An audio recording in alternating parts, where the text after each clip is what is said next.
Good morning, welcome to Shubhrij family. চলে এলো টাটকা ব্লগ নিয়ে। আশা করি সবাই ভালো আছে এবং সুস্থ আছে। ভালো এবং সুস্থ থাকাটা দরকার। আজকে বুধবার, বেরিয়ে পড়েছি সকাল সকাল প্রচুর কাজ নিয়ে। ওদিকে রিমাও একটা ভালো অপরচুনিটি পেয়েছে, সেটাকে নিয়েও একটুখানি ডিসকাশন করছে। তো উইল আপডেট ইউ এভরিথিং। আজকে এত কাজের চাপ ছিল, আজকে ভেবেছিলাম ব্লগ করবো না, কিন্তু সোনায় ডায়েট চাপ শুরু হয়েছে আজকে থেকে। ব্লগ তো বানতা হয়। কি অবস্থা, টেল টেলে ঝোল ডাল আর এই দিয়ে, ওরে হেলদি স্কিন হবে রে, বুঝেছিস? আর আমি যার পাশে বসে খেলাম, সে খেলো একদম রগ রগের লাল পমফ্রেটের ঝাল। আমি তো তুলে ফেলেছিলাম। হ্যাঁ, সবার খাওয়া হয়ে গেছে। এটা লাল পমফ্রেটের ঝাল রয়েছে মার জন্য।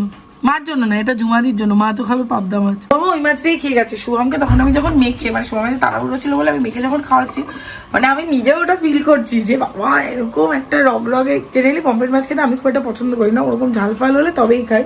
সোনাই পমফ্রেট মাছ খেতে প্রচণ্ড পছন্দ করে, বাট যাই হোক সব কিছুই বন্ধ, কারণ ওগুলো কম তেলে করা যায় না, সেই কারণের জন্য। যাই হোক, একটা জার্নি। শোন, তাওয়া ফ্রাইয়ের মধ্যেও তো দিতে হয়, মানে ভালোই ফ্রাইটা হবে কিসে। দেখেছো অবস্থা থেকে, যখন প্রথম দিনই হড়কাচ্ছে। সকাল থেকে অনেক কিছু করেছে, এখনো চেষ্টা করছে। 15 দিনের জার্নি ওর কতটা কি হবে। হোপ ফর দ্য বেস্ট, নিশ্চয়ই খুব ভালো হবে। গুড আফটারনুন সবাইকে, welcome back to our new blog. আশা করি তোমরা সবাই খুব ভালো আছো, সুস্থ আছো। ভালো সুস্থ থাকাটা খুব খুব খুব জরুরি। আজকে ভেবেছিলাম সিরিয়াসলি ব্লগ করবো না, আজকে পার্সোনাল কিছু কাজ ছিল। আর আজকে আমার একটা নতুন একটা কাজ এসেছে, তো সেটা নিয়ে আমাকে একটু পড়াশোনা করতে হতো, সব কিছু ছিল। তো ভেবেছিলাম করবো না। আমি শুভমকেও কিছুক্ষণ আগে বললাম আমি করবো না, তুই আজকে ব্লগটা করে নিবি। ও বললো হ্যাঁ ঠিক আছে। তারপর বললাম না, আমার ননদিনীর আজকে ডায়েট শুরু হয়েছে, আমি এইসব দিন মিস করবো না, তাই ব্লগটা শুরু করলাম। শোনাই এনি টিপ্পনি, সবার এরকম খাওয়া উচিত, খারাপ না, বাট পাশে বসে কেউ যখন ওরকম একটা। সোনাই বলেছিল তুমি বলে পেরেছো, আমি অন্য টেবিলেই খাবো, আমি ওদের সাথে এক টেবিলে খাবো না। যাই হোক, ডালটা খাবি না? লাউ দিয়ে ডাল। আমরা এবার রাত্রিবেলা কি খাবো? রুটি তো হবেই, তার সাথে হ্যাঁ ডিম খেতে পারিস, কিন্তু রাত্রিবেলা কি হবে? রুটি তো হবেই, তার সাথে আমরা লাউ আর কুমড়োর একটা তরকারি খাবো, শুধু লাউ আর কুমড়ো, ঠিক আছে? ওকে, আর একটু ভালো করে মাথাটা একবার হ্যাঁ বল। হ্যাঁ, গুড ইভিনিং সবাইকে। আজকে একদম মানে শক্তভাবে আমি দুপুরবেলা একদম ঘুমাইনি, কিছু পড়াশোনা করেছি, কারণ কালকে আমার একটা কি বলবো ওই টাইপ অফ ইন্টারভিউ আছে। যেহেতু আমি অনলাইন ক্লাসেস অনেক ইনস্টিটিউটের মাধ্যমে, অনেক অ্যাপের মাধ্যমে করাই, তো তাদের একটা জায়গায় আর কি ইন্টারভিউ আছে, তো সেই কারণের জন্য আর কি একটু পড়াশোনা তো করতেই হবে। আমি কালকেও বলছিলাম না, আমি পড়াশোনাটা সিরিয়াসলি করি, মানে সব জিনিসেরই তো এটা আপডেট হয়। আর আমি যেহেতু সাবজেক্টটা কমার্স পড়াই, ওটার তো আপডেট আরও বেশি হয়, এভরি ইয়ার হয়, তো সেই জন্য আর কি পড়তে হয়। তো পড়াশোনাটা করছিলাম, করে ঘুমোইনি। যা ফল খাওয়ার টাইম ফল টল খেয়ে নিয়েছি। সোনাই এখন গেল ফল টল নিয়ে খেতে হবে, একটু চা খাবো, বিস্কিট খাবো। তারপরে আজকে আমার একটু বেরোনোর ইচ্ছে আছে। বেরোনোর ইচ্ছে বলতে শুধু যাবো, চট করে গিয়ে নিজের একটা সানগ্লাস বানাতে দেবো, বিকজ এখন যে কোনো সানগ্লাস পরতে পারি না, সব পাওয়ার এসে গেছে চোখে। তো সানগ্লাস বানাবো, সানগ্লাসটা বানাতে দেবো। পিকনিকের আগে সানগ্লাসটা বানানোর ইচ্ছে আছে। সোনাই হঠাৎ করে এসে আমাকে বলে দিদিয়া তোমার মুখটা খুব গ্লো করছে। আলাম কি জানি ফল টল খাওয়ার জন্য কিনা, মুখ থেকে প্রচণ্ড পরিমাণে তেল বেরোচ্ছে। এটা একটা গরম পড়ার সাথে সাথে আমার হয়। আর অন্য কোনো কিছু, কোনো ক্রিম ওরমভাবে স্যুট করে না, সেই জন্য সেরকম কোনো ক্রিম মাখি না। আর ওই ক্রিমটা যে এবার বানিয়েছিলাম, ওটা মেখে বেশ উপকার হয়েছিল। তো যাই হোক, কেন করছে দেখো, চন্দনের একটা টিপ পরেছিলাম পুজো দেওয়ার সময়, সেটাও রয়েছে, কিন্তু চতুর্দিকে নাকি মুখটা চকচক করছে। আমার কাছে এখন ব্লগ করা মানেই শুধুমাত্র রান্নাঘর, আর আদারওয়াইজ পড়াচ্ছি, এই ছাড়া আর নেই। শুভম আবার এসছে, সে ম্যাগি খেতে দেবো না বলে রোজ কত চেষ্টা, গোলা রুটি করে দিচ্ছে। আর আমি ব্লগে বলবো না গোলা রুটিটা কী দিয়ে করছি, ও ব্লগ দেখে, এখন এডিট না করুক। ম্যাগজিন থেকে খাবে না ব্লগে যদি আমি বলি আমি কী দিয়ে গোলা রুটিটা করছি। ও যেটা দিয়ে এক্সপেক্ট করে আমি সেটা দিয়ে গোলা রুটিটা বানাই না। দেখো গোলা রুটিটা অন্যরকম কালার না, সিক্রেট আছে। কোনোদিনই এটা আমি ব্লগে বলতে পারবো না, ব্লগে বললে আমার বরকে এটা খাওয়াতে পারবো না। এবার তোমরা আমাকে বলবে দিদিমা তুমি তো এটাও বলছো, এটাও নাকি যে তোমার বর কি তোমাকে জিজ্ঞেস করবে না বা কোনো কিছু করবে না?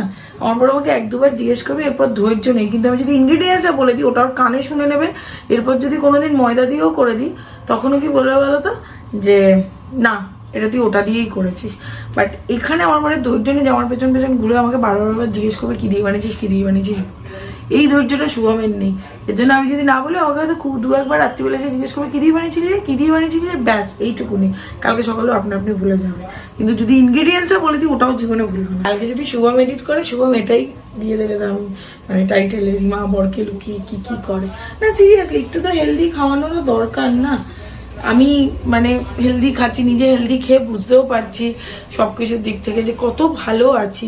তো সেখানে সোনাই যেখানে শুরু করলো সেখানে ওরই এক ম্যাগি নইলে, আর শুভম এমনি আটার রুটি খেতে পারে না, শুভম খায় ময়দার রুটি। তার জন্য আমি মাঝরাতে রুটিটা করে, ময়দার রুটি পুরো চুইনগাম হয়ে যায় না বেশি রাত হলে, তো সেই কারণের জন্য কত বলো এরকম আনহেলদি খাবারগুলো দেওয়া যায়, এর জন্য এইসব প্রসেস। ভাই এটা কি গোলা রুটি? ইয়েস। Thank you. এলে তুই আজকাল ভালো ভালো খাবার খাচ্ছিস, ব্যাপারটা কি রে? মানে আমি তোকে সবসময় ভালো বললাম, তোকে বিয়ের আগেও ভালো বললাম, বিয়ের আগে কত চাপ বানিয়ে খাওয়াতাম তোকে। কি রে Oh, মাটন lovely. পছন্দ? Thank you. অসাধারণ। আমি এক কামড় খেলাম, পুরো গোলা রুটি অল্প তেলে সেকে কিভাবে করতে হয় সে তো ওর থেকে শেখার আছে। এক ফোঁটা তেল নেই এটার মধ্যে, দারুণ লাগে।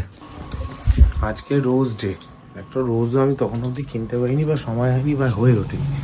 এখন বাড়িতে এসে ব্লিঙ্কিটে একটা জিনিস অর্ডার দিচ্ছিলাম, সেই সময় মনে হলো একটা রোজও অর্ডার দিয়ে দিই। এমনি তো ব্লিঙ্কিটের রোজ পুরো হাওয়া নেই, একটাই পাওয়া গেছে রোজ, ওটাই রোজ ডে বানিয়ে দিই।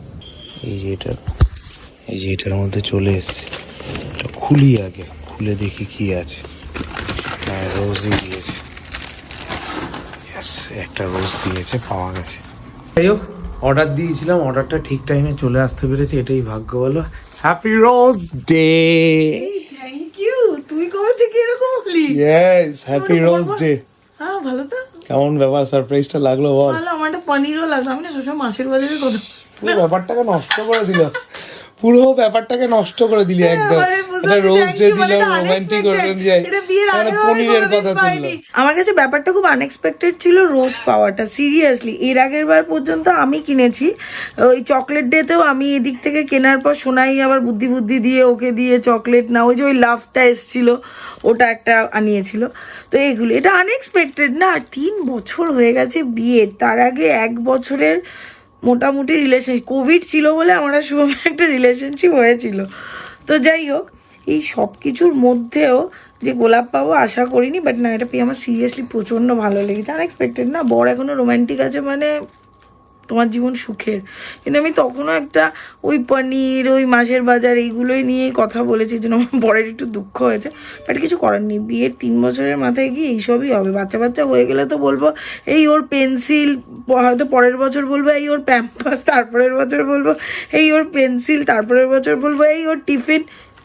এইসব নিয়েই তো হয় না। কিসের রোজ ডে, কিসের Valentine's day, every day is Valentine's day.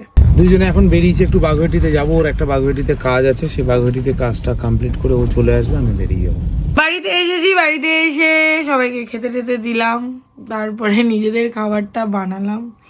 নিজেদের খাবারটা এখন যেহেতু ওইভাবে বানাতে হয়, তাও সোনাইকে একটা সঙ্গী পেয়েছি, ঠিক লাগে। তো মানে বানানোর ইন্টারেস্টটা লাগে, বানালাম। In the meantime Shubham প্রচুর টাইম ফোন করেছে, আর আমাকে ফোন করে পাচ্ছে না, ভাবলো হয়তো বউ হারিয়ে গেছে। তো যাই হোক, তারপরে মাকে করেছে, মাও ফোনটা ওই ঘরে ছিল ধরতে পারেনি। সোনাইকে করেছে, সোনাই মিটিংয়ে ছিল ধরতে পারেনি, ওর তো হয়ে গেছিলো। তাই যথারীতি ফোনে কথা টথা হলো। এখন বসেছি রাত্রিবেলা, যেগুলো কিনে নিয়ে এলাম শুভম যেরকম বললো, একটা করে ইমার্জেন্সি কিট আমাদের দিতে হবে, সেই কিটটা বানাতে। তাও এখনও 2-3টে জিনিস পাইনি, সেগুলো কালকে সকালে কিনবো। আমি কালকে সকালে উঠেও এটা করতে পারি, কিন্তু সকালে উঠে করলে একটাই প্রবলেম, সেটা হলো ব্লগটা কখন এডিট করব। বাবু তো এটা করিয়ে নিয়ে আমাকে দিয়ে চলে যাবে, তারপরে ব্লগ কখন এডিট করব, সেটাও তো একটা ব্যাপার। ল্যাপটপ চলে গেলে ব্লগ এডিট করব কি করে। প্রতিদিন সবার সব কাজ করি, কিন্তু আমার নিজের যে কাজটা 2 দিন ধরে বলেই যাচ্ছি, ঘর পরিষ্কার, ঘরটা একটু গোছাবো, সেটা কিছুতেই হচ্ছে না। আজকে আমি যেন তেন প্রকারণে করবোই। আমি এখন ভাবলাম যে না, আমি সকালবেলা উঠে, কারণ কিছু জিনিস যখন কেনা বাকি আছে সকালবেলা আবার ওটাকে নিয়ে আমাকে বসতে হবে, আমি সকালবেলা উঠে ওগুলো করব। আমি এখন করে নেব, কি হবে, আমাকে 9টায় একটুখানি উঠতে হবে। আমি এমনিতে 10টা এরকম বেজে যায়, কারণ তোমরা জানো আমরা ঘুমাই খুব দেরিতে, 3:30 4টে এরকম বেজে যায়। শুভম যদি তাড়াতাড়ি চলেও আসে, যেহেতু ওটা একটা অভ্যেস হয়ে গেছে না, ওটা বেজে যায়। তারপরে শুভমের অনেক কিছু বিলস বানানোর থাকে, এই থাকে ওই থাকে, আর ওই টাইমটাই থাকে আমাদের একটু গল্প করার টাইম। তো তো এর জন্য আর আমি না খুব একটা জিনিস বলবো, আমি না এখনো ঠাকুমার ঝুলি শুনে ঘুমাই। ঠাকুমার ঝুলির গল্পগুলো আমি শুনে আমি ঘুমাই। ওই দেখো গান গাইছে। যাই হোক, তো এটা আরেকটা জিনিস, 11th-এর পিকনিক কিন্তু একদম সুপার ডুপার ভাবে হচ্ছে, ফাটাফাটি ভাবে হচ্ছে। একটা বিশাল আনন্দ হবে, বিশাল একটা মজার ব্লগ আসতে চলেছে, তাই সবাই দেখতে থাকো। পুরোটা করা সম্ভব হয়নি, শুধুমাত্র এই দিকটা করেছি। এদিকের অবস্থাটা খুব খারাপ ছিল, আমি যার জন্য চেয়ার ঢোকাই না ঘরে। তো এই চেয়ারটা ফাঁকা করেছি, পড়ানোর জন্য আমাকে রাখতেই হয়। এই ট্রলিটা ভর্তি জামা কাপড় আছে, এগুলো সব কালকে করব। ওখানে ব্যাগস অ্যান্ড অল এগুলো রয়েছে। এই জায়গাটুকু খালি হয়েছে, ওই দিকটা আর দেখাচ্ছি না। ওই দিকটা দেখালে না তোমরা কালকে আমাকে বলবে রিমা আমরা আসছি তোমার ঘর পরিষ্কার করে দিতে। এমনি সব পরিষ্কারই আছে, জিনিসগুলো খুব অগোছালো আছে। ওষুধপত্র এই ওই সেই সব এদিক ওদিক করা আছে। যাই হোক, ওই কাজগুলো আজকে রাত্রে করলাম না, কালকে ফাটাফাট হয়ে যাবে। আমাকে একটু আগে হয়তো উঠতে হবে, আগে উঠে করে দেবো। আমার ওটা বিকেলবেলা লাগবে, তো আমার কাছে কোনো চাপ নেই। যদি বেলা করে পৌঁছেও দিতে হবে ভালো হবে, আমি পৌঁছেও দেবো। কিন্তু এখন আমি রাত্রিবেলা করতে পারছি না, রাত্রিবেলা করলে পরে এই কাজটা হতো না। তো কম্বলটাও কাচতে দেবো। আর কম্বলের না যেই মানে আর কি কভারটা ছিল, মানে কভার বলতে যে ব্যাগটা ছিল, ব্যাগটা একদিক দিয়ে ছিঁড়ে গেছে, আমারই রাখার দোষে ছিঁড়ে গেছে। তো ওই ব্যাগটার ইউজ হবে না। আর মার বাবার যে কম্বলের ব্যাগটা, যেহেতু ওটা আমি ওই যে দেখবে এবার শীতে না বিভিন্ন জায়গায় কম্বলের বেশ অনেক লোকজন বসেছে, আমি ওখান থেকে কিনেছিলাম, ব্লগে দেখিয়েছিলাম। তো ওখান থেকে ওরা ব্যাগ দেয়নি, ওরা প্লাস্টিক দিয়েছিল। তো সেই জন্য ওটারও একটা কিছু হয়নি। তো যাই হোক, মুখটা ধুয়ে এলাম, মুখটা ধুয়ে এসে এবার একটুখানি শুই। ওদিকে অ্যালেক্সা একটা গান চলছে, ওটা বন্ধ করতে হবে। Alexa stop. আর ঠাকুমার ঝুলি শুনবো আর ঘুমোবো। তোমরা একটু বলো তো কে কে এখনো ঠাকুমার ঝুলি, গোপাল ভাঁড় এগুলো শোনো? সানডে সাসপেন্স তো শুনি। সানডে সাসপেন্স মানে আমার ভাই মানে পুরোপুরি সানডে সাসপেন্সটাকে করেছিল হলো কোভিডের টাইমে। মার আমি এ কথা, ও সানডে সাসপেন্স শোনাতো আমাদের, তখন নেশাটা করেছিল। তো সানডে সাসপেন্সে না একটু ভূতেরও একটু গল্প থাকে, ওগুলো আমি রাত্রিবেলা শুনি না, আমার একটু ভয় লাগে। আমি এর জন্য ঠাকুমার ঝুলি আর গোপাল ভাঁড়টা রাত্রিবেলা শুনি, দারুণ লাগে আমার।